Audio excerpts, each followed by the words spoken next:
I now give the floor to His Excellency Mr. Yang Yi, Minister of Foreign Affairs.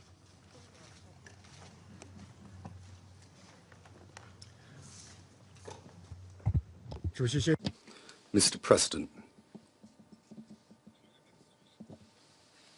the continued escalation of tensions on the Korean Peninsula in the recent period has caused widespread concerns and worries of the international community.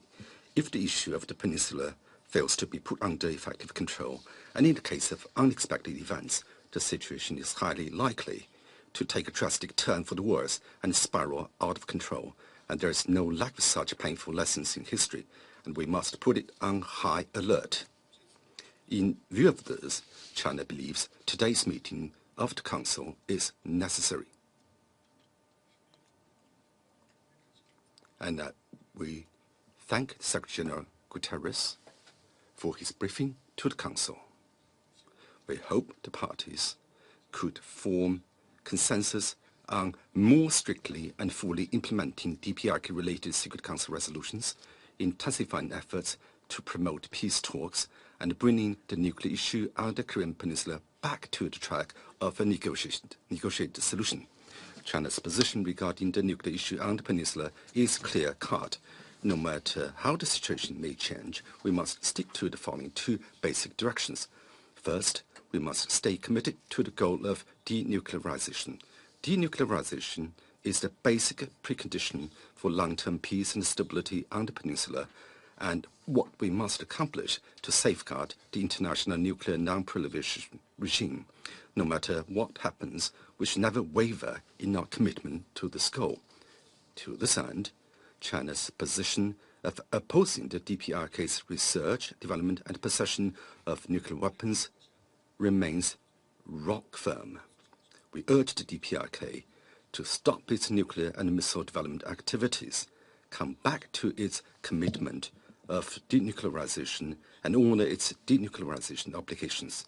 Meanwhile, we also call on other parties concerned to demonstrate the political wisdom, make a political decision, and work constructively together toward the denuclearization of the peninsula.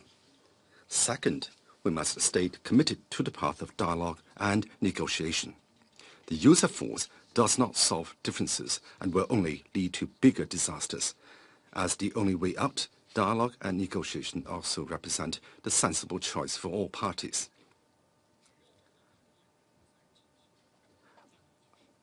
Our past experience of resolving the nuclear issue on the peninsula shows that whenever dialogue and negotiation were going, the situation on the peninsula would maintain basic stability, and efforts towards denuclearization could make progress. During the 5 years between 2003 and 2007, when the parties were engaged in dialogue and negotiation, 3 joint documents were adopted. In particular, the September 19th joint statement in 2005 set out the roadmap for the DPRK's abandonment of all nuclear programs and the realization of peace on the peninsula. Even today, the joint statement still carries major positive significance and has been reaffirmed and acknowledged by all DPRK-related resolutions of the Council. Since dialogue and negotiation came to a halt in 2008, the situation on the peninsula has gradually gone out of control, and the DPRK has accelerated its nuclear and missile development process and successfully conducted 4 nuclear tests and dozens of missile launches. Therefore, we hope all parties could dedicate greater efforts to seeking a political settlement through dialogue and consultation as required by the Secret Council resolutions. Mr. President, China is not a focal point of the problem on the peninsula, and the key to solving the nuclear issue on the peninsula does not lie in the hands of the Chinese side.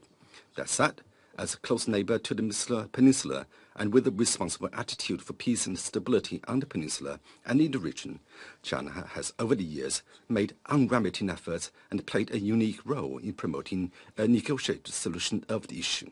It is through China's efforts and the support of all parties that the 3-party talks on the peninsula nuclear issue was expanded to 6-party talks.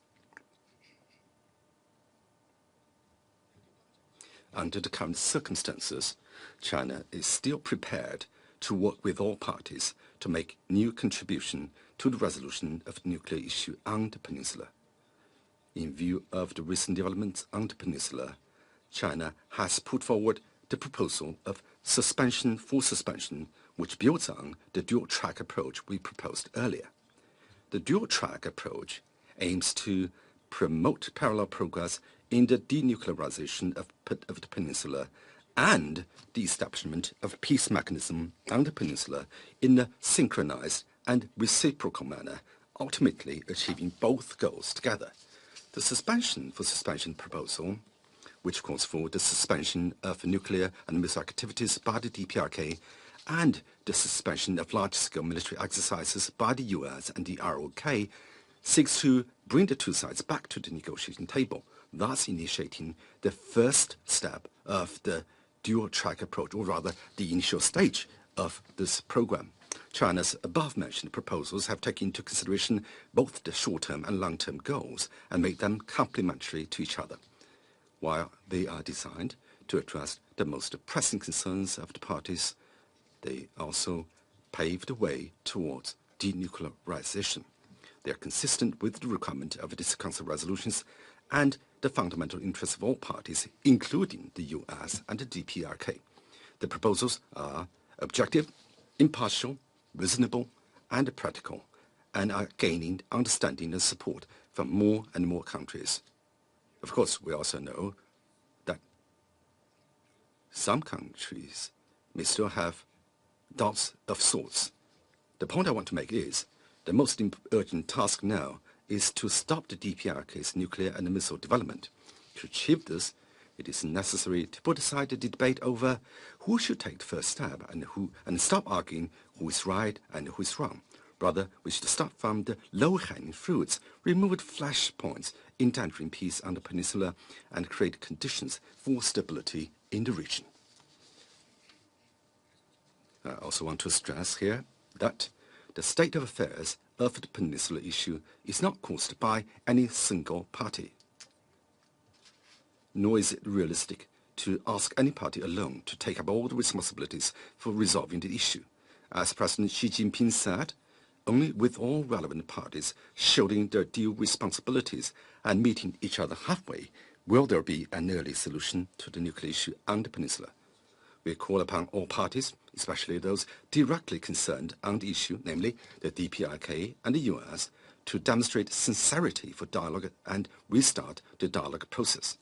We also look to the Council to build further consensus and speak with a more united voice. In the meantime, China will be open to all useful proposals from the parties. All ideas conducive to resuming dialogue and negotiation, achieving denuclearization, and maintaining peace and stability on the peninsula can be explored in our discussion. Colleagues, as we meet for this special session, China calls upon all parties to make concerted efforts to address two urgent tasks. First, cooling down temperature on the peninsula as quickly as possible. Given the grave situation on the peninsula, China strongly urges all parties to remain calm and exercise restraint and avoid provocative rhetorics or actions that would lead to miscalculation. What I want to stress is that there is and should be no double standard on this issue.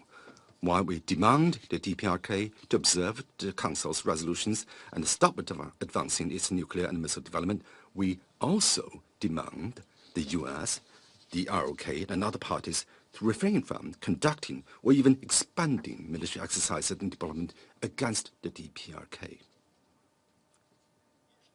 Second, all parties should comprehensively appreciate and fully implement DPRK-related Security Council resolutions. In addition to introducing sanctions under DPRK, the resolutions adopted to date also ask for the resumption of the six-party talks, avoidance of escalating tensions, and a commitment to dialogue. In other words, imposing sanctions and promoting talks are both efforts to implement these Council resolutions. We cannot choose one over the other. We'll only implement what we see fit. As a response to the accelerated progress of DPRK's nuclear and missile development, the international community needs to step up non-proliferation efforts. Meanwhile, to prevent the escalation of tension on the peninsula, it is also necessary for parties to step up the efforts of promoting peace talks. These two stepping-ups can help promote a peaceful settlement of the nuclear issue on the peninsula. The Chinese word for crisis contains two characters, which respectively means danger and opportunity.